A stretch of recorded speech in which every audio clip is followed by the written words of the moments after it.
మీరు why not 175 175కు 175 సీట్లు మీవే అన్నారు.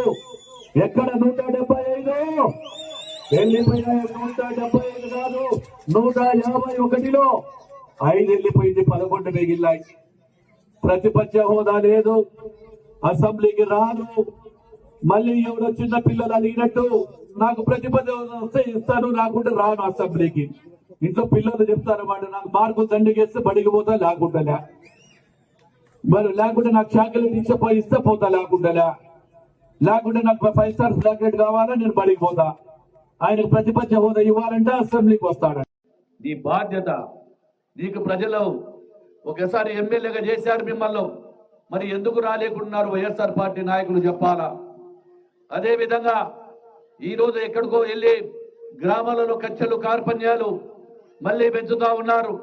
ముఖ్యంగా బనగానపల్లి నియోజకవర్గంలో కొలింగుళ్ళ మండలంలో ఉన్నటువంటి నాయకులకు, ప్రజలకు, నియోజకవర్గ ప్రజలకు విజ్ఞప్తి చేస్తా ఉన్నా. నేను 2014 నుంచి 19 వరకు శాసనసభ్యుడిగా ఉన్నా. ఏ ఒక్కరి మీద అక్రమ కేసులు పెట్టలేదు, ఏ ఒక్కరిని కూడా వేధింపులకు గురి చేయలేదు. ఎక్కడైనా చిన్న చిన్న సమస్యలు ఉంటే కూడా శాంతియుతంగా పరిష్కరించుకోండి. మీ సమస్యలు గ్రామాలలో ఎప్పుడు అట్టుడికిపోయినటువంటి ఫ్రాక్షన్తో ఈ గ్రామాలు ప్రశాంతంగా ఉండాలి. ఎన్నికలన్నీ కూడా ఎన్నికలప్పుడే రాజకీయం, గెలిచిన తర్వాత అభివృద్ధి సంక్షేమం మా యొక్క ధ్యేయం. మా నాయకుడు ఎప్పుడే ఒకటే చెప్తాడు, గ్రామాలు బాగుంటే రాష్ట్రం బాగుంటుంది, రాష్ట్రం బాగుంటే దేశం బాగుపడుతుంది. కాబట్టి గ్రామాలలో ఎప్పుడు కూడా ప్రశాంతమైనటువంటి వాతావరణాన్ని కోరుకోవాలని